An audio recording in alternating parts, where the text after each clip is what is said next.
13A, Water, Wastewater, and Reclaimed Water Rates and Cost of Service Study.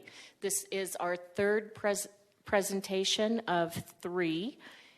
And take it away.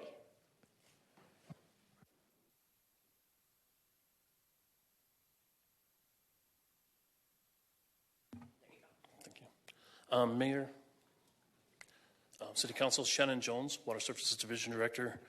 Thank you for your time tonight. We're here to continue a conversation, one on the rate study that we've been talking about for several months, and we will continue to work through. But more importantly, a couple weeks ago, we presented a presentation on capacity fees. And so we're here tonight to further that conversation in the process. So again, we'll be looking at an overview of the scope, specifically honing in on capacity fees. And I would say capacity fees are the fees that we charge for people connecting to our system or adding additional demand to the system through a remodel or an addition, like how those things are looked at. Again, this is a continuation of a discussion that we've had, and we will be seeking direction tonight from council, ideally hoping that you've processed through some of the information we shared 2 weeks ago. We'll be going over those again systematically, but we're asking for direction, some decision points that will continue to help us work through that process. So again, because it is a process, we're working through the task. On task 3, the cost of service. Of the cost of service studies, one of those costs is capacity fees. So while this is not a whole discussion on the complete cost of service, this is specific to the capacity fees as opposed to rate structure, other fees, things like that. So again, on that pathway, again, looking for that council's direction, do work sessions of determining the investment level, what are the revenues we're looking to require, building that into our financial model, and now with council's direction on the capacity fees and how we fund water that comes to the needs. So capacity fees are these applied to new meters, right? These new customers coming in. They are based on the meter size and installation. Also how they defray cost, right, associated with future growth and service. And also we're going to talk a little bit tonight about what's the impact that has on the other revenue streams that come in. So Erin will be walking us through her presentation. Some of those other ones would be things like monthly user fees or other fees such as permits, meter fees. We're pretty good at making up a lot of the other fees. I think to kind of put it in context, probably some just back of the napkin numbers, I would say currently over 80% of our revenue comes through those monthly user fees. Something like a capacity fee currently is probably about 4% of the revenue. So again, maybe it's just some fun facts. I think that's pretty comparable both between water and wastewater. But so when you look at the magnitude of making a decision and how it drives through is understanding how does that fit in the overall picture. And so again, we're going to walk through each one of those. I'm trying not to move too far ahead to where try to get into Aaron's slides. But just want to kind of make sure that we kind of frame that. So again, keeping in mind that our revenues come through different streams, one of which is capacity fees, what we charge new customers to buy in. And we're going to be asking for direction on 5 points. These decisions will determine how we frame those capacity fees, put that into the financial model to determine how much revenue is recovered from that revenue stream, and that allows us to move to the next process and go to the next step. Before I do turn it over to Erin, I appreciate her giving me the opportunity to kind of do the introduction into this, but I also want to be available for questions. We'll be available through the presentation, but before we kind of dig into the nuts and bolts of it, if there were any questions I could answer now at this time, I'd be happy to do so, and we can move forward. Vice Mayor. Yeah, Shannon, I'm not sure this question is for you, but it would be helpful for me to know procedurally how we're going to do this evening. Are we going to discuss each item, give you direction, and then move on to the next item? Or are we going to go through all of this and then sort of just popcorn, give you direction all over the place? Yes, I guess I'm kind of, it sounds like I'm biased with how we should proceed with that, but really I'm not. I just want to know how to structure my brain right now for the eventual conversation that follows. Yes, Mayor, Vice Mayor. So ultimately, you're the governing body. We're going to work through the presentation, how you want us to work through the presentation. We are currently set up that we would methodically walk through each of the 5. Again, want to make sure you have the information you need to make the best decision, available for questions, but we would ask for direction, and then we'd move to the next one. If that changes in the process, we're definitely amenable, and we can modify it. I definitely prefer that idea. My only concern is that there's something later that comes up that affects my thinking on one of the earlier topics. If your flow sort of takes care of that, then I'd be amenable to just doing it one at a time. But I do realize that that's our decision, not for you. So it's really a question for council. I like that way, and then council should feel free to ask staff to go back to previous slides and revisit some of the information that was given to us previously, because this is a lot to process and make decisions on. Councilmember Sweet. And while we're on this topic, I just want to make sure that we all understand, or that I understand, at the end of the water discussion, at the months later, we can come back, and we are going to come back, and we can tweak and revisit and rethink some of our decisions from tonight. This isn't the final, like, come together, culminate, and revisit, correct? Yes, Mayor, Councilmember Sweet. That is correct. Ideally, as we work through the process, again, I feel like we're trying to be very methodical. We do know it's a lot of information to digest. But ideally, by the time we get to the end of the process, that there should be no surprises, that we've worked through that process. But in the event, but absolutely, because council will make a decision on what the final was, and we'll continue to work that process until we help you get to that decision. Thank you. Just wanted That to is clarify. not tonight. Sterling. And if I might, Mayor and Council and Councilmember Miranda, it is for discussion only tonight. There is no vote. It's just direction that you're giving, and ultimately you'll be back for that final decision and vote. Thank you both for that clarification. I was just making sure that I was able to answer your question. It seemed like there was something specific. I wasn't sure if it was going to be answered in the way we laid out the process. If you're still not comfortable with that, Let's go. Let's go for it. We'll work it out. thank you. And with that, Aaron, I'll turn it over to you. Thank you. Thank you, Shannon, and good evening, Mayor, Vice Mayor, and Council. Erin Young, Water Resources Manager. In front of you are these 5 items that we went through on January 23rd, and we will go through them one by one. But first off, we did hold 2 drop-in meetings that we told you about on January 23rd. They were held at Water Services on January 30th and the 31st. Lisa Deem emailed the list that you see up there. I personally called 5 or 6 that have an asterisk with them. And we had 1 company drop in and the Daily Sun. And I had a nice conversation with one of the folks on the phone. I walked them through our website, and you asked us to provide you with the feedback from that meeting. Both companies kind of overall said, well, these are pass-through costs to customers buying a new home. And one said, if I might be selling the home for $500,000, I might charge $520,000. Both companies took that information back to the owners, so they didn't provide us with their preference for what option on capacity fees on any of this material, but that's the feedback we've gotten so far. Okay, so number 1 is this council direction on the method that capacity fees are based on, and there are the 3. And note that the Water Commission recommendation is to follow the combined approach, which is also Stantec and staff's recommendation. And I'll review this slide real briefly, just to refresh your memory. A buy-in method recognizes that we have existing infrastructure all around the community, water lines. We've been building systems for decades. So a buy-in method recognizes that there's still capacity in that system, and that the system is worth money. And Stantec, or the industry standard, is to break that capacity down to a unit. That unit is an equivalent residential unit, which is a 3/4 inch meter.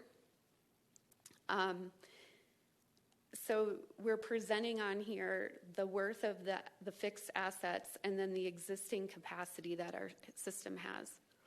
Another method, which is typically used in a system where you don't have existing capacity, you have very little, the incremental method recognizes your new CIP projects and the worth of the expansion-related CIP, the worth of that. So here is $70.5 million for water, and that we're adding, we have this new capacity. Then the worth in that equivalent residential unit is broken down. So those are the two methods, but then there's a combined that we're recognizing we have existing capacity in our system and we're adding capacity with new capital projects. So we have this total system capacity of 8.4 million gallons per day in the water, on the water side, and 10 on the wastewater side. So we're happy to take any questions you have on providing us with direction on this topic. And the question is, which method? Yes, And your recommendation is the combined method. correct. All right. Council, do you have questions about this bit of information? And would you like to make a recommendation to staff on this item now? Mayor, I have a question. Yes? What? Councilmember Matthews? Thank you, Mayor. I just wanted to clarify on this capacity fee options. It includes future projects down the road, correct? It covers not just what we've identified now, but like things that are on the horizon 10 years from now, putting those costs into these fee structures. Is that correct? Do you want to just answer the question? I was trying to listen. Mayor, Councilmember Matthews, just as depicted in the footnote, that the incremental method does not include any future supply projects. But the combined method does. The combined is going to look at the incremental, so no, it does not. So really, none of them do. I was just pointing out the footnote that it doesn't combine. When you look at the combined, it's taking both the buy-in method and the incremental method, and because it's not included in the incremental method, it does not have that. So, yeah, short answer is it does not include the future water supplies or wastewater treatment plant expansion. Okay, thank you. I just needed clarification on it. Thank you. And Mayor and Vice Mayor and Councilmember Matthews, if I could add, as we get, I think, to option 3, we do look at using the combined method. We do add in an option where those larger projects are included, so you can see the impact that the larger projects have on the capacity fees. That's on a future slide. Yes. And Carol has her hand up, our expert. If Carol Yes, could- please, Carol. Thank you, Mayor, and good evening, everyone. And Mayor and Councilmember Matthews, I'd like to offer some clarification for this slide. This slide values that you see here does not include the future water supply project value or the future wastewater treatment plant facility value. However, any of the incremental method and the combined method can include those. And that's what Aaron was referencing, that in one of the options that we'll show you in a future slide does include those values. So it's not that the incremental method doesn't include these, it's just that the values that you see on this slide exclude those dollars. I hope that helps. Thank you. Vice Mayor? I was just going to note that after a lot of consideration over the past several weeks, I'm comfortable with the combined method. I'm not sure if we're at that point yet, but We are. I was ready On to this give point, direction on that. we want, okay, so we've got 1, 2, 3, 4, 5, 3, 4, 5 thumbs up here. Councilmember Matthews and Harris? Yes. Combined method. I'm not sure, but you don't need my vote. Okay, so let's move forward, and if we need to, we can come back and look at this. Thank you, Mayor. The next point of direction is whether to base the capacity fee on the system actual versus the design standards. Actually, and I have some slides to remind you what the difference is.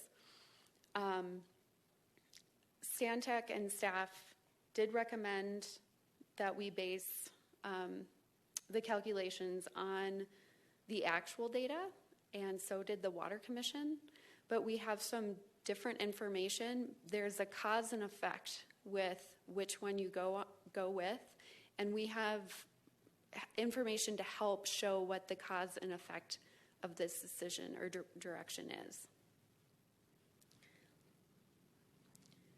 What we presented on January 23rd are these design standards and the actual use. And our design standards are in city code. I provide on these lower tables the difference between design standards and actual. So design standards are basing per capita or per household number of 3.5 versus actual, our newer census is 2.4 people per house. We're using less water today compared to design standards. And then we see different peaking factors than actual. There are still reasons that we need to keep our design standards for fire flows and such, and maybe other system reasons to keep the design standards in city code. Let's see, what else?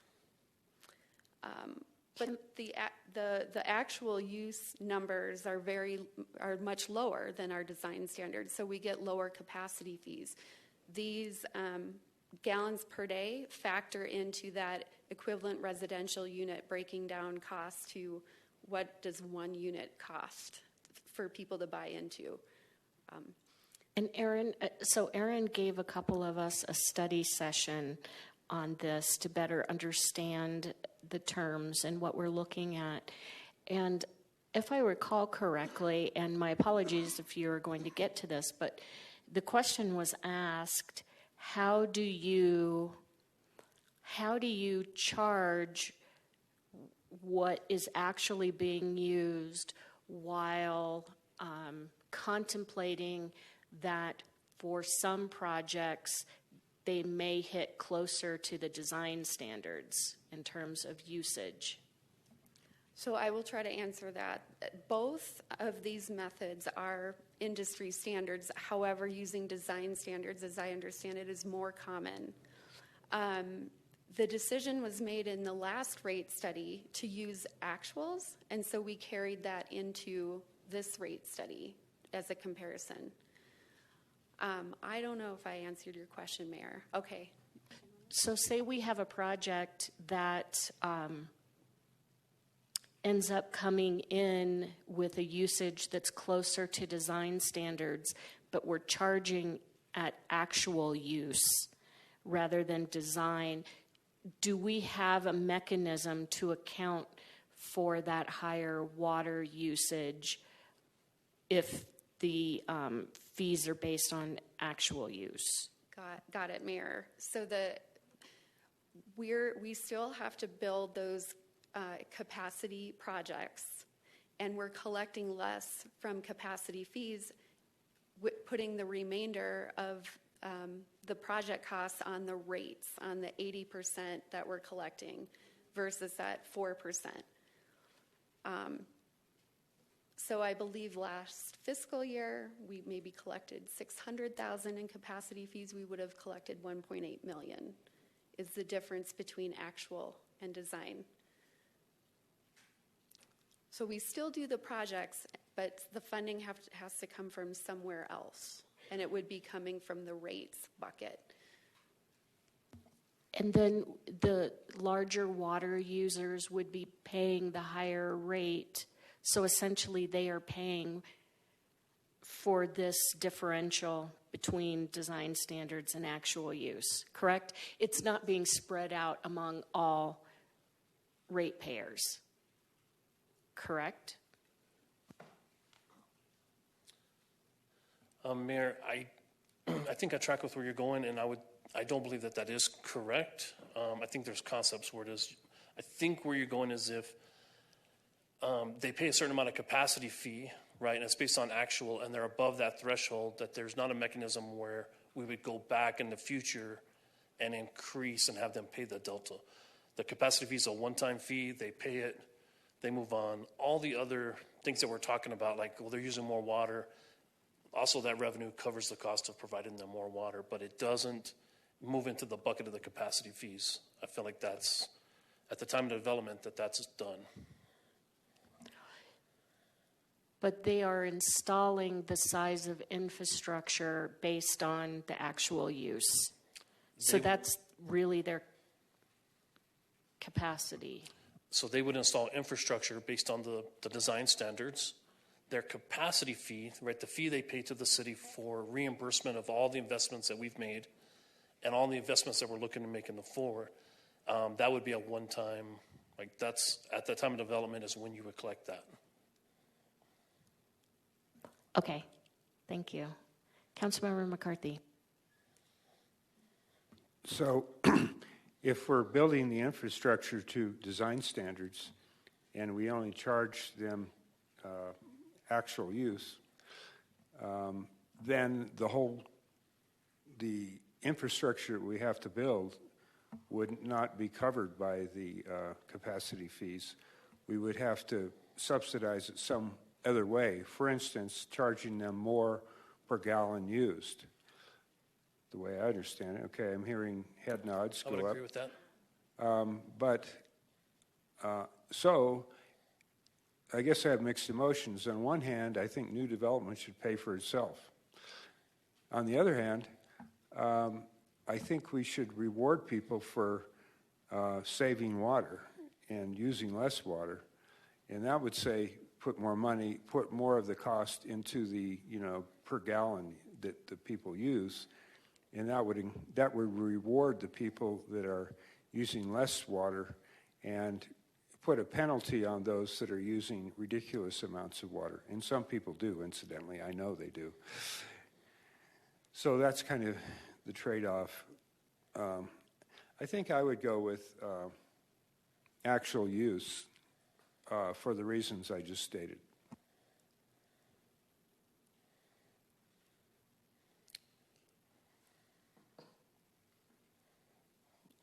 Did you want to continue, Aaron, or is this our decision point right here between design standards and actual use? That is your decision point, Mayor. We're presenting on number 3. You might want to come back to this one when we show you number 3. Yeah, we can do that. But this is a good kind of fundamentally, how do you feel about this? Is a good policy type direction point. It does. And Mayor, Council, it's actually interesting now that we're getting into the conversation, going back to Councilmember Sweet's statement in the beginning about our ability to come back and keep working them. So now as we're getting into the discussion, I would say a realization would be, because we're also being methodical at how we work through the process, that it seems reasonable that individual could say, I'm really looking to minimize all the impacts, right, of all the rates, right? Nobody likes a rate increase. These are uncomfortable discussions, right? And we're trying to walk through that process. But because of our approach of methodically going through, I could very easily see a scenario where that type of mentality is applied to each of our processes. The revenue requirements aren't changing with each of those. And I think that's a principle that I always try to get my head wrapped around, is it's not moving the revenue requirements. It's splitting it up. Again, this principle, like the color of the money, right? It's splitting them up in there. It's not moving the end target. Increasing or making a recommendation at the end that we're increasing capacity fees doesn't increase the revenue requirement. It distributes that revenue across those buckets. So if we went through that approach, again, that scenario where each time was the lower amount, the revenue's not being recovered, and you get to the end of the story, and what was the last thing in the story was a meter fee. And now all the revenue lands on the meter fee. Well, that meter fee, right, is going to be astronomical because we didn't distribute that through. Again, we have the ability of working through that process, so we can always come back and visit each one of those. But I feel, I kind of feel that's where Councilmember Sweet was going, and I may have done a disservice. But yes, a little bit of opportunities to come back. But how do we not have to come back to the beginning? The process, as long as we're doing our due diligence with each step, there shouldn't be any surprises at the end.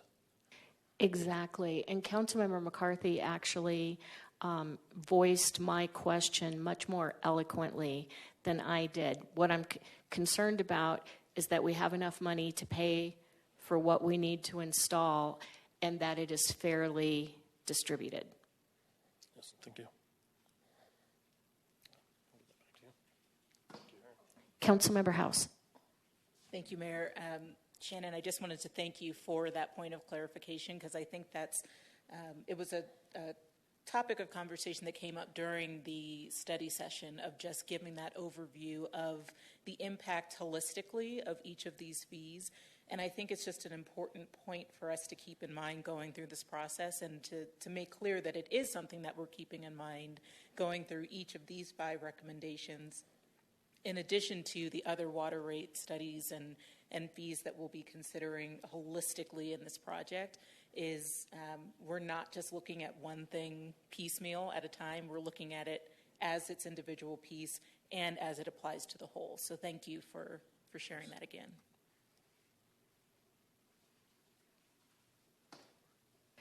Now I believe you may carry on.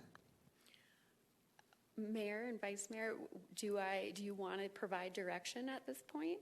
No, go to Okay. the next, Okay. and then we'll. Okay. So next is the third item, which is if you prefer to collect capacity fees towards the cost of a future water supply infrastructure project, such as Red Gap Ranch, direct potable reuse. We're currently not collecting any capacity fees towards construction of a big project. Our water commissioners, 2 of 6, had concerns, mostly from what I can recollect, related to, well, what if on the wastewater treatment plant expansion side, we end up doing direct potable reuse? How does it, then did we not need to collect the capacity fees on the water side? If we're just collecting capacity fees as we're setting money aside for those decisions in the future. I don't know how else to say it, but. And, Mayor, if I could add one point. Again, I feel like there's an interesting dynamic with capacity fees, because we're going to talk to a lot of different, the fees and rates, but specifically with this one is because they're attached to capacity, it's linear with when the projects happen. So again, I use the extreme analysis of all of a sudden growth takes off very quickly. All of those projects, that are required to meet that capacity all begin to occur quickly, but those capacity fees are coming in quickly. And vice versa, the other extreme is growth declines or even stops. The capacity fee revenue is no longer being collected because they're not attaching to the system, but also those projects aren't occurring. And so out of all the things we talk about, I feel like this one is a little more straight line when you look at the revenue coming in at the right time of when or building for that. So again, because of that scenario and talking about rates is this concept of this compounding effect, that theoretically, to put it mildly, if I pay a small amount now for a longer amount of time, that I build that. So with capacity fees, that's also true So the sooner that we begin to collect capacity fees for any project, whether we do these or talk about these, we do these today or not, the more time we have to collect those, the less impactful. As these projects, any of them that we're talking about in the future growth, once they begin to appear in those planning documents and on the CIP, those numbers will start getting incorporated into the financial model, and those impacts will be there immediately. So this is also an opportunity of where one could think that forward thinking of, well, I could do a little bit more now to ease the impact of that, or if I don't, the same revenue is going to have to be collected. It's just a shorter amount of time. So I think just a couple of principles with capacity that I find interesting, and so just wanted to share that. Mayor, Vice Mayor, now we'll get into the fee structures. So on the left here, we have the level of service. We have the actual or design standards. In between, we have whether or not we have the future water supply dollars built in or not. So 1A is no future water supply and 1B is future water supply for both the actual and design standards. In the middle, we have the existing fee for a 3/4 inch residential meter, and then you can see the calculated fee that's based on the actual or the design standard data. You'll see using the design standards almost triples the calculated fee. And then we also have an example for a 2-inch commercial meter.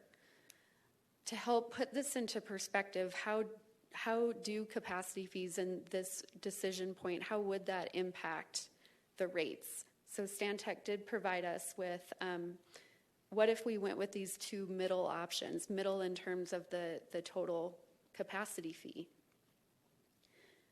So options 1B and 2A. What we're showing here is how those options would impact the rate increase. And the rate increase wouldn't be on just the single family water bill. It's just the percentage to that whole bucket of what we need to collect from the rates. The fiscal year percentages, 24 through 33, we presented this, or Stantec did, to you on October 23rd. The current rate revenue plan, you gave us direction to go all in. We want to be a gold standard utility. We want to do all the projects. So on the water side, we are looking at, these 15% increases to the bucket of rate revenue. And then Stantec compared those two middle options, 1B and 2A, to the impact, the drop that it potentially will have on the rate bucket, on the 80% of where we collect our revenue. So you can see that option 1B, I'll just go back, that's where we're collecting a capacity fee of just over $8,000 for a 3/4 meter. Without doing any smoothing or anything like that to this comparison, you'll see that in the out years, we're starting to drop the percentage impact to the customer bucket. And with option 2A, that's where we're charging a capacity fee of over $17,000. We impact it a little sooner, starting in fiscal year 28. Now, when you provide us direction tonight, Carol will be talking about kind of a rates 101 presentation after this. And she's going to come back on March 25th with that joint Water Commission City Council meeting. And she'll be presenting rate structures and alternative rate models for whatever point of direction you're giving us tonight. If you want us to pursue option 1B here, she'll take that to give you some examples of rate alternatives, how we distribute this 15% revenue increase across our customers. So I'm hoping that this is helpful. It's really helpful to me. and just my 2 cents, I think we have to be saving for new projects, and the sooner the better, because, less of an impact down the road. And will you go back to that other slide? Yeah, so you see that, they're roughly the same until you get to the, we see them all drop off. Just one drops off a little bit faster. And Mayor, what we're not prepared to do tonight is to talk about if there's any smoothing of the fiscal years that we can do for these options. And Carol and Andy are online if you have any questions like that. But this is what we could do in the time we've had. Great, thank you. Councilmember Matthews and then Councilmember House. Thank you, Mayor. Aaron, can you just explain, so I make sure that I'm fully understanding what is 15%? Is that the increase from what the actual is now each year over year? Or I'm confused on what that 15% means. That's my first question. Carol, I'm going to ask that you take that question if you don't mind. Make sure I'm explaining it correctly. Absolutely. Mayor and Councilmember Matthews, the 15% you might recall back in October was from that all-in CIP or capital improvement program scenario, where you were focusing on paying for your base budget and your baseline financial needs for your infrastructure. That 15% represents the change in rate revenues that you would need to collect year over year over year to accomplish that. Also to pay for your operating and maintenance budgets, so additional staffing and some future operating programs. So that 15% is that rate bucket that would come from your ratepayers and your rates. So Carol, with the capacity fees suggested here, in fiscal year 25, as an example, that would get us the 15% increase in that revenue bucket, projecting that a certain amount of growth. If what I would say is that with either of these levels of your capacity fees, the near-term impact on your ratepayers, on the bucket coming from rates, is not significant. It doesn't impact that, because as you grow, we're projecting that 1% growth in customers, so that you'll collect the different capacity fees for these two scenarios, but it won't be until later in the period that you might start to see an impact, because projects are on a timeline. They have to be funded, if you build it, they will come. That's the concept. You always have to rely on your rates first, and then we can use the capacity fee revenues for those growth-related components and growth-related debt service if you're borrowing. So that's why you still see that same component of your rate revenues coming from ratepayers in the near term. So the 15% is not what you're projecting we will gain by the suggested new capacity fee charge. It's what we'll need. And so if we find that we need to charge more to get that 15%, we're going to have to increase our capacity fee rate again to get to our 15%. I'm not sure I understand your question. I think I understand, Carol. Okay. I can take a stab at that. I thought I had it. Councilmember Matthews, the 15% we're looking at on the top line for current rate revenue plan, that 15%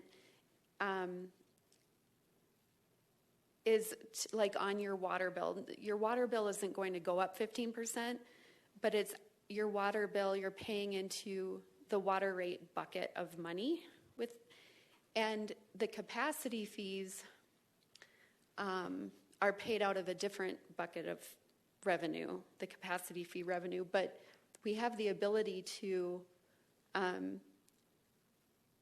don't want to say rob Peter to pay Paul, but if we were Okay, to... so I guess this is why it was confusing that it's on Yeah. the same graph.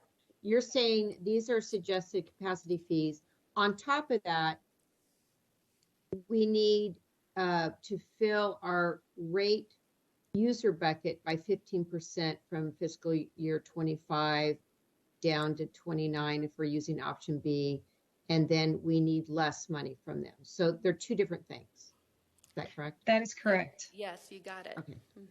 Okay, it was very confusing this way. And then, you know, with my first year on council, one of the motivating reasons to get on council, and it hasn't gone away, is the astonishing time it takes to get a project like Lone Tree. We took a bond out, and that was 2018, and we're moving along, but it's slowly. So I'm just wondering why we're not considering future projects to, like, they're big ticket items, so why aren't we even considering bonding those? Because if, you know, my concern is to raise capacity fees. Aaron said it in the beginning. The builders just said, oh, I don't care, I'm just going to pass it on to the cost. Oops, sorry. So Aaron said earlier, I don't know when I hit the mute button, but, you know, the builder's just going to pass it on to the end user. So the cost of housing is going to go up another $20,000 or $30,000. So maybe we won't need capacity like we think, because we're already having an issue with enough housing. So I'm just curious why we aren't considering bonding some of these larger projects instead of putting them all in our capacity and rate fees. And that's just a concern of mine. So anyway, I'll stop there for right now, but thank you for clarifying this chart. And I just wanted to share that about bonding.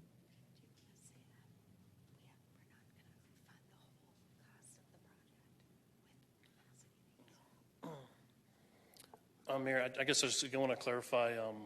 We just want to be very clear on, like, again, if there's a question directly to us, we want to answer it, but we also know sometimes things are framed as a question that's not requiring a response. So is there a pending question that council would like us to address? Well, I'll just clarify that.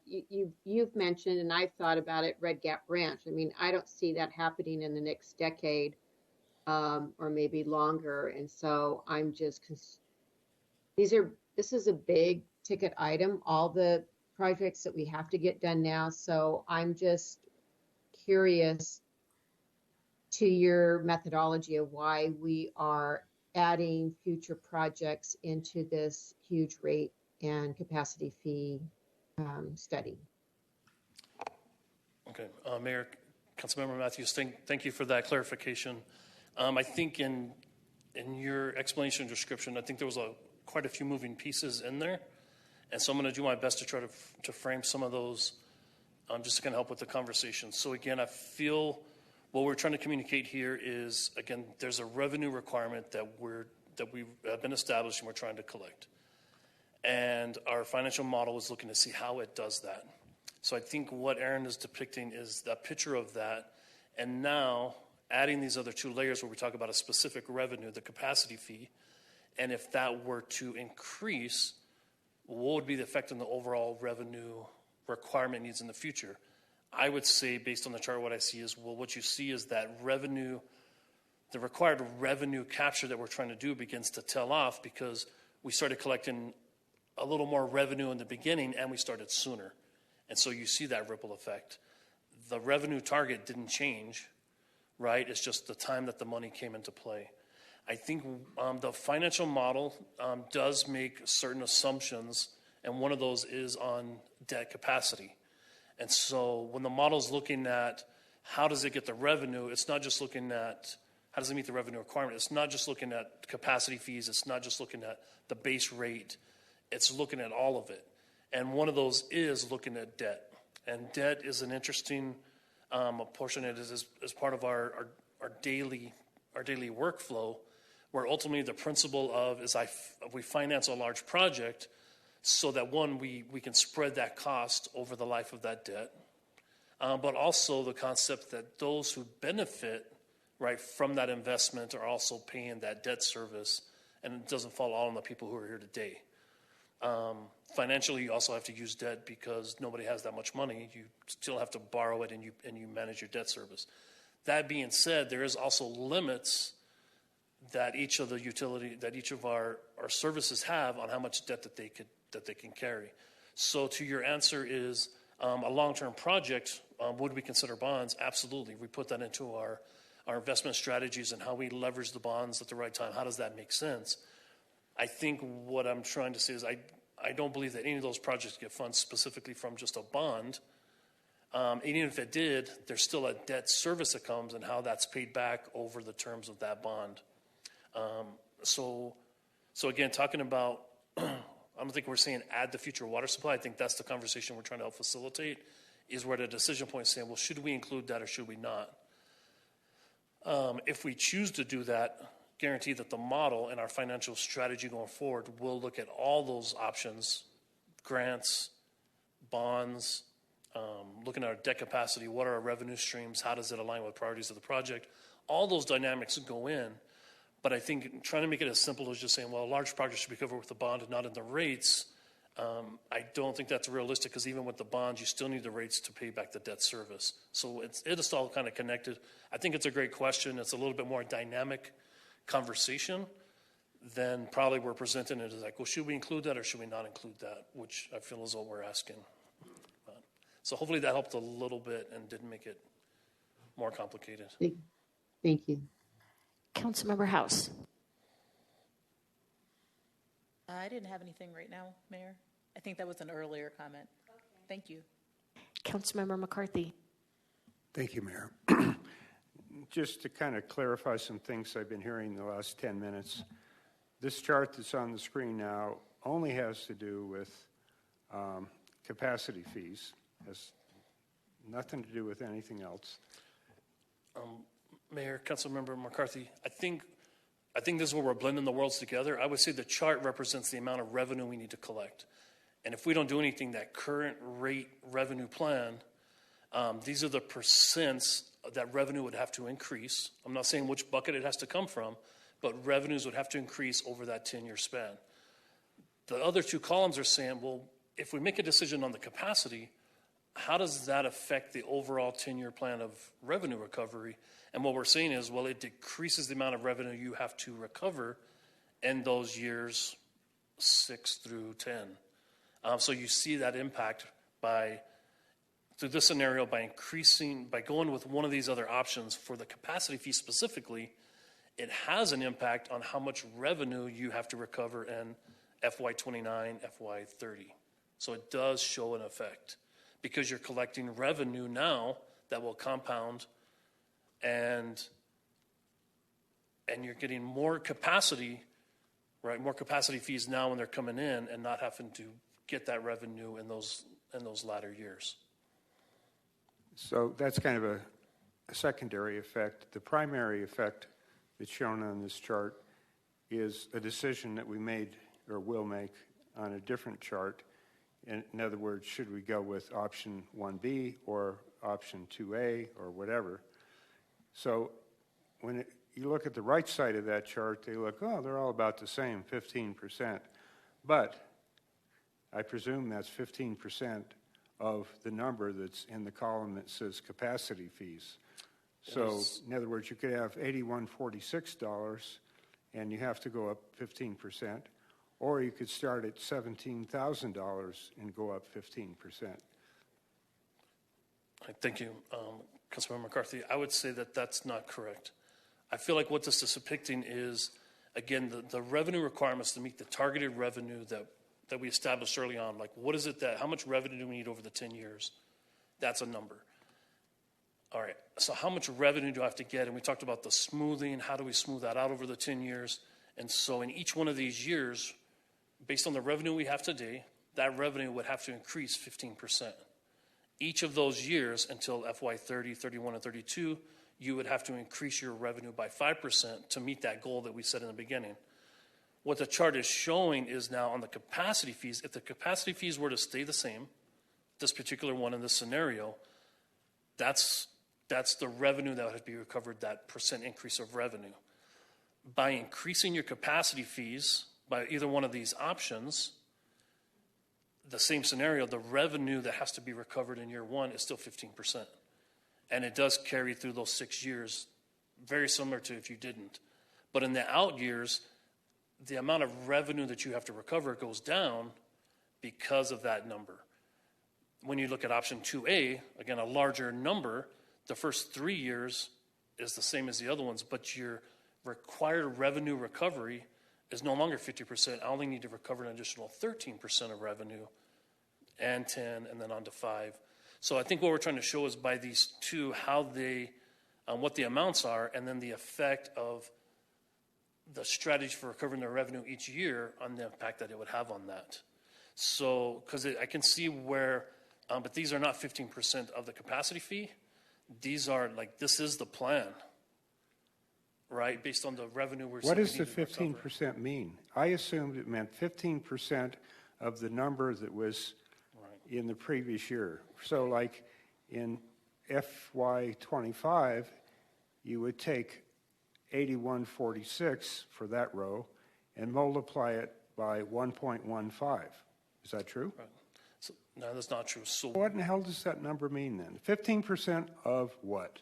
15% of the delta between the revenue I collect today and what I need to collect to meet the overall goal that you provided direction for.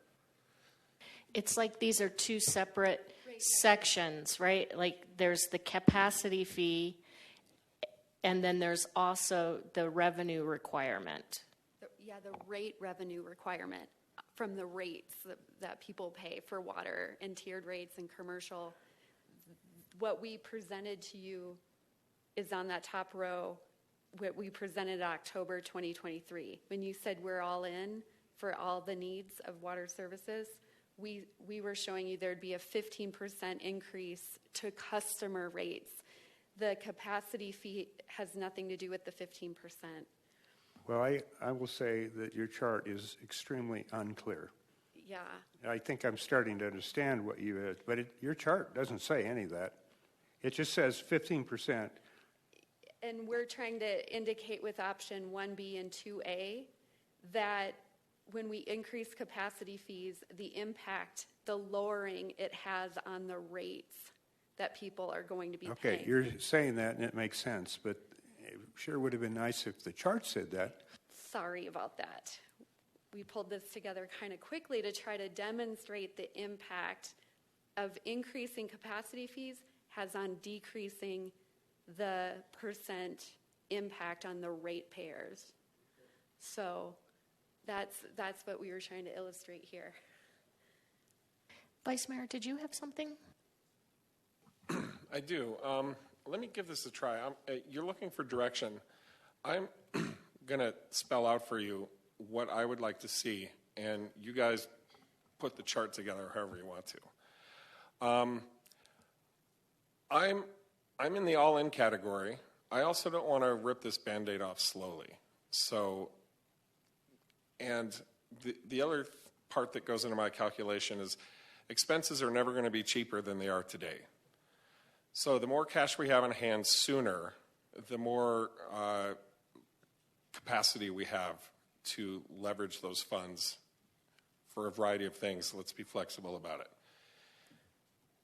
The other thing that I'd really like to say, I want the city to have enough money over the next decade or two to really have the flexibility to do what it needs to do, to get done the deferred maintenance that we have, the things that are on fire right now and that we need to take care of, and some of the things on our wish list for how to progress with our technology and adapt new technologies and be smarter, more efficient, and more environmental with our resources. I agree with Councilmember Matthews. I don't think we should put money into this calculation right now that would fund Red Gap Ranch pipeline, pumping water out of Red Gap, getting it uphill 70 miles to Flagstaff. I think that is a conversation we can have later. I think that's a conversation that we might not need to have for a while because of our conservation efforts here in town. It's going to be a very big project. I'm hopeful that I've always wanted to have Red Gap in our back pocket as an emergency resource, but I have, throughout my tenure on council, maintained that I would rather not have to pull that out. It's great that it's there, but let's move forward under the assumption and under the goal of not looking at that as our end game. That's the way I'd like to think about this. So heavy capacity fee change right now, let's rip the Band-Aid off. It's going to be painful no matter what. And maybe some of that relief will come in out years. Let's do it to the extent that we can flexibly fund the things that are on fire right now, the things we know we need to do, and some of the things we know we want to do to be better stewards. And let's leave it there. Red Gap and some of those other future water supply issues are conversations for another day when a new context and scenario presents itself to future Flagstaff residents. I don't know if that's helpful, but I don't know if that means 1A, 2B, or not 2B. I would like to leave my direction in that realm and leave it to the experts and our consultant to figure out what that means. And before you respond to that, if I understand correctly, this is also tied to the your capital project plans, right? So you've timed out when different projects need to be done, and that's taken into account in all of this, correct? Yes, that's correct. And I don't necessarily feel like staff sees the reasons to respond. I think, Vice Mayor, we heard you. We get that. I think it does go back to, I feel like you did touch on all 5 of the points. So very streamlined. I think, so currently where we're at, so we did try to just provide additional information, but all of it ties back into, again, to the capacity fees and a discussion of council's direction to move forward looking at actual data versus a design standard. I think those decision points about future water supply, future water expansions, I think Aaron gets to those to ask directly, but I appreciate, Vice Mayor sharing his thoughts. It was clear, concise. Thank you. I mean, all the direction I provide is going to be basically guided by those principles that I just laid out. So I just thought I'd skip the middleman and get right down to my my motivating principles. Appreciate it. Councilmember McCarthy. So in the packet we got under 13A, it has 1, 2, 3, 4, 5, and then AB, AB, AB. It seems that those numbers have no correlation to the 1A, 1B, 2A, 2B that are shown on the screen right now. Mayor and Councilmember McCarthy, you're correct. We are under item 3, which does have a 1A and a 2A under as a sub. Very confusing. My apologies. So do I understand the decision point here is whether to use actual data or design standards, and we've already given the direction that we do want to start saving for projects that we know are in our future. Mayor, options 1A and 2A include the whole list of all the capital capacity projects. It's just the only difference is about 250 million towards a future water supply project, towards construction. And then on the wastewater, it's the wastewater treatment plant expansion.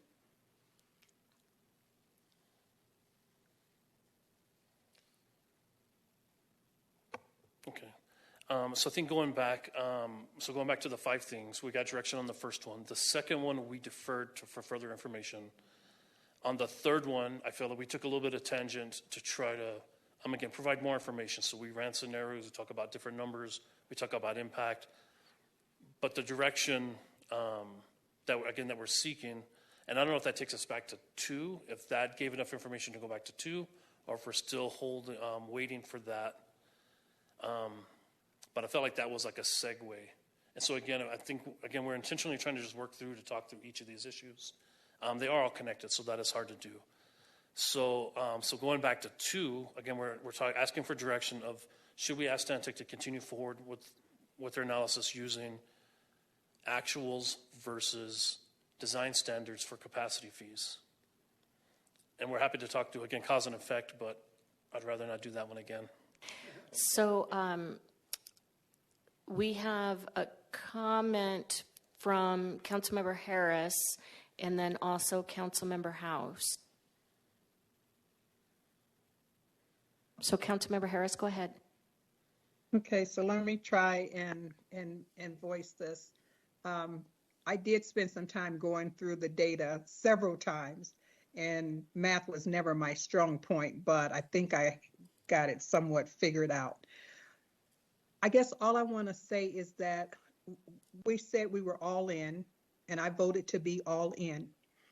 With our housing plan, our 10-year housing plan, if we are successful, and I think that we want to be successful and we're working toward that, I see more people moving into the city or back into the city, or more people coming into the city from other places. If we're serious also about our carbon neutrality plan, the whole idea is to get people in so that they don't have to drive. So I'm thinking that we should go all in, all the way, with all the stuff that we decided that we wanted, including the expansion for the wastewater treatment center, because if the housing plan works and if the climate plan works, then more folks are going to be in the city and more folks are going to be using the water, the wastewater, all of that, and we're going to need more. And so Red Gap might be something that we need before we even think we need it, if the other 2 plans work. Now, some people might say, oh, those plans aren't going to work, so let's not worry about those extra people because they're not going to be here. Well, I'd much rather think that they will be here and that we will need all of that extra. So it could be, I'm thinking pie in the sky, but I would much rather be ready than to be sorry.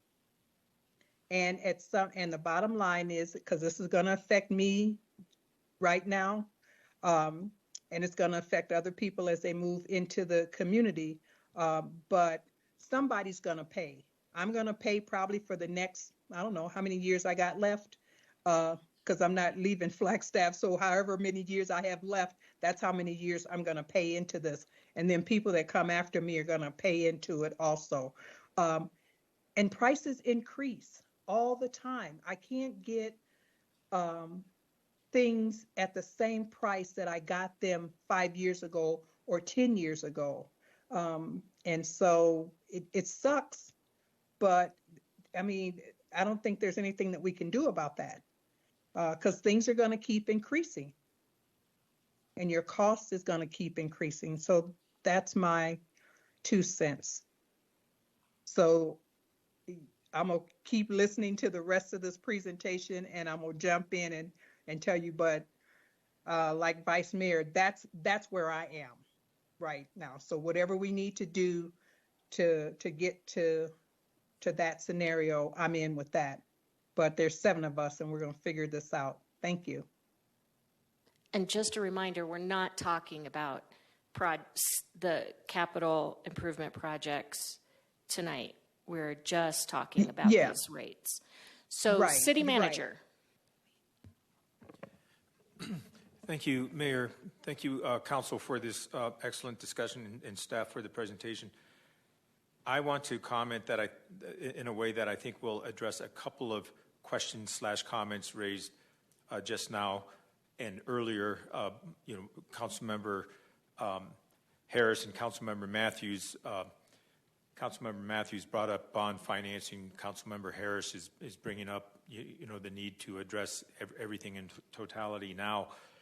And then the Vice Mayor previously offered some comments about a future water supply project, noting that there's a question of timing.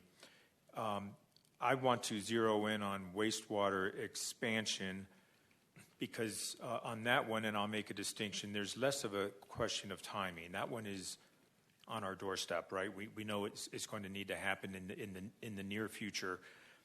So my comments are tailored just to that. I do think this whole revenue projection or structure here that we're seeing with capacity fees, pardon me, and resulting revenue needs is not predicated upon all projects in their totality. Costs will increase. Other projects will come along. They have been coming along, and there will be things. But when we talk about the wastewater expansion plant, we have yet to do a feasibility study. We don't have those numbers just yet. That's going to be an enormous project. We will get those numbers over time. And even though I mentioned the project is in the near term, we're not there yet in terms of quantifying the cost and trying to plan for it.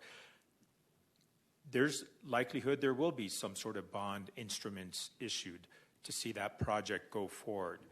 And they may not just be special revenue bonds as has been discussed, although I would echo Shannon's comments. I mean, this structure here will help support a special revenue bond over time. But reminding council that we, in 2022, had a bond issuance that was secured through the general obligation of the city for both stormwater and wastewater projects. The point being, we may be looking at different instruments to fund something that will be as costly as the wastewater treatment plant. There could be certificates of participation, there could be grants, there could be low interest loans, there could be direct appropriations. I think it'll be a creative approach that will cross many revenue streams to see a project like that go forward. And so back to Councilmember Harris's comments of just a minute ago, I agree with the principle that we should have everything available to do everything that we foresee. But I would not want to foreclose opportunities to see other financing mechanisms that we're not talking about right now come into fruition. And again, as I mentioned before, the city has a strong track record of doing these things. We have used certificates of participation. We've used GO bonds. We have seen direct appropriations from Washington and more lately from the state government. And so there's a myriad of options to consider, and I just want to make sure that we're all understanding that as we move forward with these big ticket items. Thank you. Thank you, City Manager. Councilmember House. Thank you, Mayor. City Manager, I deferred my comments so that you could make yours, and I'm very glad that I did, because that really kind of summed up what I was going to try to say. I don't think I'm going to get there quite as eloquently, but the first thing I just wanted to note on all of this is I just want to make sure that the team knows that a lot of this is just confusing on its own. It's not that the information isn't being presented clearly. It's a lot, and I think it gets to that point of feeling very overwhelming and confusing even as I'm looking at it, and even though we did those 2 study sessions, as we get back into it, I get very quickly lost. I was an English major for a reason. It was to avoid the numbers. But that said, I think in terms of my direction on these 2 points, so point 2 and point 3, is I am falling somewhere in the middle on both. I believe I'm leaning towards the actual data as far as point 2 goes. And then for point 3, I'm kind of challenged in my thinking on whether or not to include those future water supply needs. I very much agree with Councilmember Harris in terms of recognizing the need to be proactive and considering those needs for the future. I think one of the challenges that comes to my mind is the fact that so often things can be put off for the future because we don't necessarily need it right now, but then we wind up at that point where we're now facing an enormous, seemingly immediate need because we didn't address it through things earlier. At the same time, and I think this is really where the challenge for me comes in, is the fact that we are at a critical point for so many people within the city right now in terms of, for lack of a better way of putting it, what they can afford. When we're talking about current development or even operations and business fees for currently operating organizations, I think so many people are looking at this conversation so closely because they are at that critical point with everything that's been going on economically, that there is that fear of how am I going to stay in business if I'm looking at these increases in fees across these different areas. So I'm mindful of that as well. I do think that I am leaning towards 1B. As long as the future water supply needs that we're incorporating into that fee are the sort of known immediates, if that makes sense. So it's not necessarily things like Red Gap Ranch in my mind that are sort of further out on the horizons for us, but there are those future water supply needs that are very much on our horizon right now. And those are the things that I want to see incorporated into this, but not necessarily all the things that have been listed in the presentation. Does that make sense?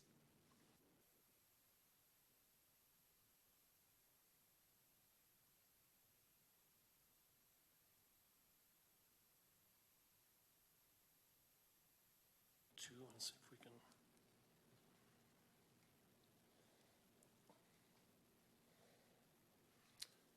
Mayor, Council, again, no, we definitely hear you. That is great feedback. Understand that. So we're getting some good feedback. So going back to methodically, so on number 2, do we think we're at a place where we could get direction on whether we would use the actuals versus the design standards for the capacity fees? Or if there's more information we need to help facilitate, we're happy to do that. Hold on just a second. Councilmember Sweet, did you have a comment about that, or can we hold your comment and just give direction on that one item? I'll hold for now and let's do the direction. Okay, so let's see. And Councilmember McCarthy, did you have a comment about this last question? I was going to give some direction. I don't know if you want me to do that now or in a minute. So the question is, are we going for actual use or design standards? Yes, please. Okay, and I heard Councilmember House say actual, and I believe that Councilmember Matthews has also said actual, and Councilmember McCarthy. Correct. Okay. And Mayor, I'm actual as well. Vice Mayor. So it looks like we have direction there. I'm not sure it is a moot point at this juncture, but educate me, where would I fall given what I've told you. It sounds to me like I'm more of a closer to design standards so that we have more flexibility and we can grow into the future. That's kind of where I'm at. But I understand keeping the costs as manageable as we can. And again, I just want to throw this into the mix. We do a good job in Flagstaff of keeping our actual use underneath what is standard, correct? So we're being rewarded for our conservation efforts, and I'd like to keep the ability to account for that. Usually when you conserve, it just means more people are going to come in and build more golf courses and use the water that you saved. In this case, in this universe of conversation, we're saving water, and it's actually saving us money, which is kind of nice.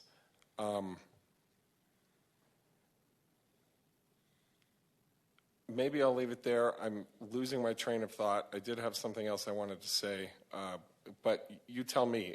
Does it sound to you like I'm more of a design standard person or actual use, given what I've told you my operating principles are? Vice Mayor, thank you for that question. I would say that you were leaning more towards the design standard, again, increasing that. And to reframe why I think that is, again, based on the principle that for the water division, last year they collected $600,000 in capacity fees, doing all the same projects. If they would have used design standards, they'd have probably collected $1.8 million in capacity fees. The projects didn't change. That delta between those, how that project's funded, just went to another bucket. So based on the direction here, again, if we move with actuals, it doesn't change the revenue requirements. It's just going to say that that's going to have to be made up somewhere else. And that's what we're hearing. But so I feel like that was kind of how that was what I was tracking what you were saying. And yeah. I felt it was pretty clear for the design. Thank you. I think so. And then just to the city manager's point, I am kind of more in the design standards side of things. I think we already have direction the other way, so it's okay. But I don't want to count on these other sources of revenue coming in. I think there might be some dry spells coming up, pun intended, and ways in which raising other kinds of money is challenging. We're not always going to have the same staff and leadership here that have the same skill set and relationships at getting all that money. We need to be self-sufficient and prepared to do this on our own.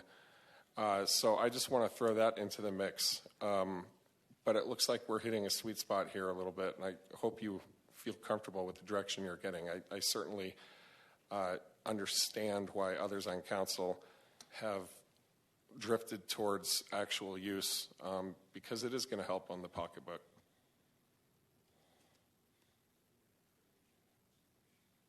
Councilmember Sweet. Mayor, I was going to give direction, so we can go down to item 3. I think ready. Councilmember Matthews has had a comment waiting for a while. Question. Councilmember Matthews. Thank you, Mayor. Just a quick clarification. Can you go back to the slide that showed no change, the one that we were beating up a little bit? One more, right there. So, and before I ask this question, I do want to acknowledge Aaron, Shannon, Carol. You guys are doing a fantastic job. This is a lot of information. And I appreciate that you're giving this to us in stages. Can you imagine if you were trying to dump all this in one day? And so I appreciate your patience with us to try to get our heads wrapped around something that you've worked on so intimately. So it's like, reading somebody's paper. The person who wrote it knows what they're wanting to say, but we're the cold reader. And so I appreciate your patience just walking us through it because it's really beneficial. So thank you so much. I don't want you to think that anything else other than we're very appreciative. But I had a question on the current rate revenue. Am I to understand that that line, if we stayed with that capacity fee, we would still have this delta, as Shannon calls it, that we needed to increase our revenue bucket by 15%. And then in fiscal year in 30, instead of 3%, we would just need 5% across the board. Is that correct? Yes, Councilmember Matthews, that's correct. Thank you very much. I just wanted to clarify that. Okay, I think we can move on to number 3. Thank you, Mayor, members of the council. So I also feel like number 3 we've been discussing, but we'd bring that back. So number 3 specifically about should capacity fees consider a future water supply or not? I'd like some clarification on that, if I may, Mayor. Does that mean Red Gap Ranch, or is it broader than that? Because my exception is for collecting money for Red Gap Ranch. I don't want to presume that that's our end game. And I don't want the politics of that to subsume the conversation that the public is going to engage in the next morning. Thank you, Vice Mayor. I would say no, not specifically. Future doesn't necessarily mean Red Gap. I think when you talk about our future water plans, how we continue to make sure we're sustainable on the water side, it's many different things, right? From local wells to aquifer storage and recovery. Like any of those things, it's about doing the right thing at the right time, what makes the most sense. I think really driven by growth. Again, if it's true that it's a 1% growth, likely for many years what we'll see is more local wells drilled. If all of a sudden, right, we went to a 7 or 10% growth, well, those wells will probably be drilled, but it's bringing those other future projects up faster where you need that additional outside supply. But again, with capacity fees, as that demand's happening, that's when the revenue is coming in. So it does come in to kind of match what's happened to occur at the time. Okay, again, so just to be really clear, I think all of that's on the table. What I don't want is to put money aside for a Red Gap Ranch pipeline with this conversation today. Everything else, though, I think is very much salient and up for grabs. So we've heard from Vice Mayor and Councilmember House on future on 1B, in support of 1B. Right? Future water supply and new groundwater capacity. So. One more clarification. Yep. And again, this might just be a clunky aspect of the chart itself. 1A, is that no future water supply and no new groundwater supply? Or no future water supply and yes, new groundwater capacity? Yes, I think for clarification, 1A would mean we're not looking at any of the future growth, just what it currently exists in our current plan. Where 1B would look outside that plan to say, we know there's going to be additional things coming and we're going to move earlier. I don't think it's specific to the source or what that is. It's just realizing that there's a new water supply. Okay, yeah, I was just confusing whether or not the and was referring in the negative to both items Yes. on either side of the ampersand. So it looks like it's no future water supply and no new groundwater capacity. Correct, and I just wanted to explain real quick that in our current capital program, we have a well drilling program. We still have 4 more wells. So that's what that means. We have that new groundwater capacity just from our current well drilling program. And it looks I like think Carol. Yeah, it looks like Carol has something. Thank you, Mayor and Vice Mayor. Your latter comment was actually correct. So what Aaron was just saying, and it is clunky, I see that. 1A does not have the large cost for a future water supply project, whatever that might be. But it does include new groundwater capacity for some wells. I see that what you're saying now is very misleading. So it means no future water supply project, a large project, but yes, new groundwater capacity. Thank you for that clarification. Okay, so we have 2 for 1B, correct? 3 for 1B, or you have a comment? 3 for 1B. Councilmember, comment. Okay, as I pointed out before, these labels are extremely confusing. They're inconsistent between what I see on the screen and what I see on the agenda. So I will just say that I believe we should collect capacity fees towards the cost of future water supply infrastructure projects.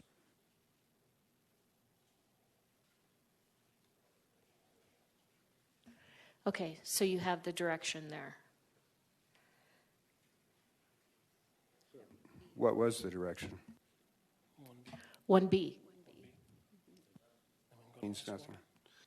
I don't know if we have it all yet, do we? I think they counted them all. So I think I'm we're good. really a 2B, but I think 1B is couched within that, so sign me up for 1B. All right, thank you. So I think with that, I think we're good, and we can move to wastewater. Let's. If you're good, that's I'm good. good, because I'm not. Yeah, no, the consensus is 1B. Okay, it is, okay. Thank So you. actuals with future water supply. Yeah. Oh, no, you're. Okay. So I think very similar, it's the same discussion on the wastewater side. I think for consistency, it'd be the same for wastewater capacities. We would look at actuals. And the question would be is, do we want to consider wastewater treatment plant expansion or no expansion? I know we give a lot of different scenarios, and so I'm not even going to go to that slide. But if there's questions, we're happy to answer them. But I think the conversation still builds the same. Right now, we have identified wastewater projects, right, that are astronomical in numbers. Right now, that's not included in our rate model. But for the capacity fees, is that a consideration that council wants to do? We can have Stantec add that in, or to not consider that. Vice Mayor. Yeah, in my mind, and correct me if I'm off base here, but for me, this is non-negotiable. I think it's a critical, necessary element of moving forward. So this remains within the all-in, everything's on the table philosophy that I'm running with right now. Same with Councilmember Sweet. Same with Councilmember McCarthy. Same with Councilmember House. All right. So we're also looking at 1B, which is level of service actual. We'll get into the loading discussion. I'm not going to make that in this one, but with the wastewater treatment plant expansion, so 1B as well. Okay. Thank you for that. So now we will take a second. So the fifth one talked about specifically incorporating loadings into the capacity fee. So this has been an internal discussion, and we thought it's worth bringing it back to council. Again, I would say typically when you look at capacity fees for wastewater, it is flow-based. That is not always the case. There is an opportunity where they would look at loadings. I feel like how that's significant really depends on the spot that you're in time of where you're investing your capital. Are you investing it on hydraulics? Are you investing in loadings? So right now we did go through an exercise. We looked to see there are other communities that are incorporating loadings into that.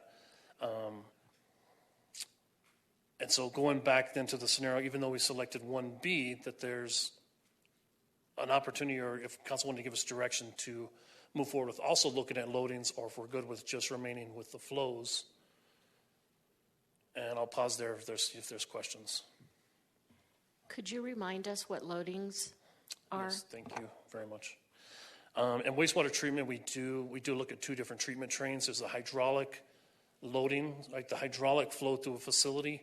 Loadings are the solids within the facility that we're removing through that treatment, and how we manage those solids. So particularly we're in the middle of a very large solids process, right? As we're looking at modification to our digesters and how we manage solids, That's strictly on the loading side. We correct that. We did not change hydraulic capacity, right? It was the loadings.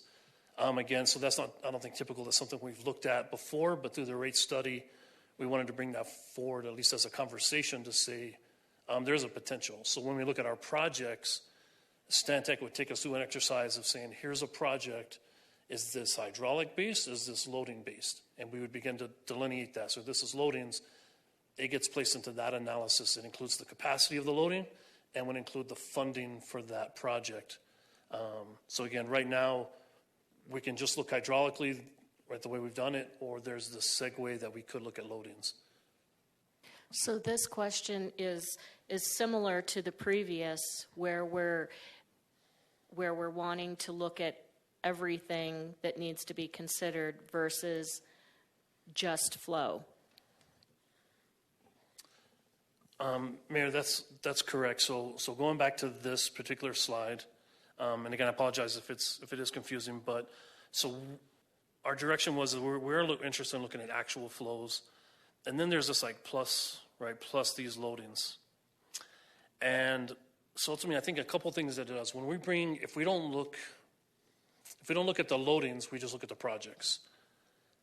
When we look at loadings, it adds this capacity that you wouldn't get from the loadings. And when you add capacity, you minimize the impact because it spreads that cost over more capacity. How can I say that more clearly? So again, when you look at the calculation, we're going to see we have 10 million gallons of capacity, and it costs $10 million. So each one of those units is $1, right? Very simple math.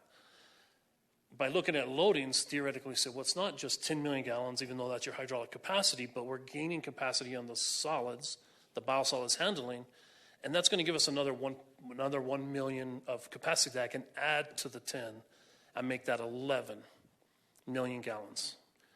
And I can bring that project cost and I can distribute it over a larger amount of capacity that you wouldn't be able to do without this. So when you actually look at the cause and effect, and I'm trying to also find it on the chart, but it actually comes down lower if you look at that plus the loadings than if you didn't include the loadings. What I think is interesting is, from my perspective, is well, that's true at this point in time because you have these loading projects. In the future, depending on what your projects are, that may not always be the case. I will also say I like things simple and clear, right? And when I live in both the water and wastewater world, to say that I'm using actuals on both, there's an advantage to that. When I add dynamics that make it more interesting, when I'm trying to defend or explain to somebody how we came up with that number, it just does add that dynamic. Vice Mayor. Thank you, Mayor. I have to say, Shannon, this has become a very crappy conversation. I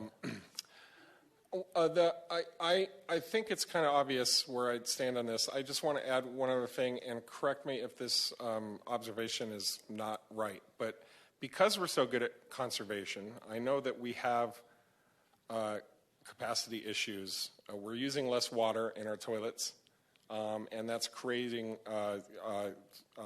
more concentrated solids in our pipes. Does increasing the load help with that dynamic, or is that completely unrelated?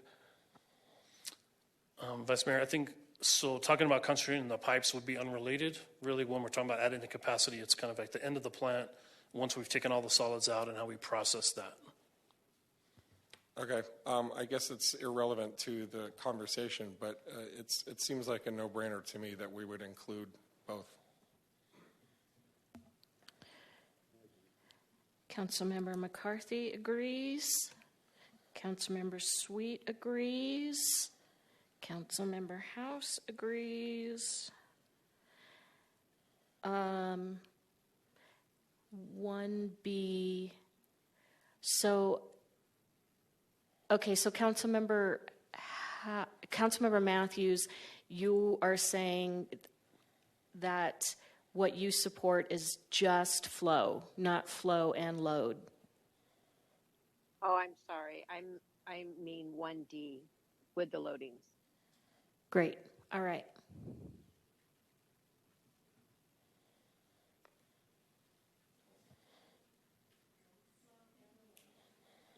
Okay, so again, I feel like maybe I made that a little clunky, but where we stepped through the first process about the actuals and the treatment plant expansion was 1B. Adding the loading conversations, now the direction will be 1D. And that's what we can move forward with.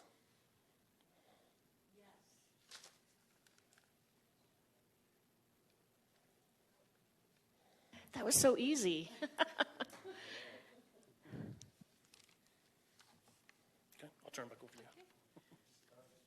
Mayor and Vice Mayor and Council, we're going to get better at this as we come into the rates part of the discussion. So will we.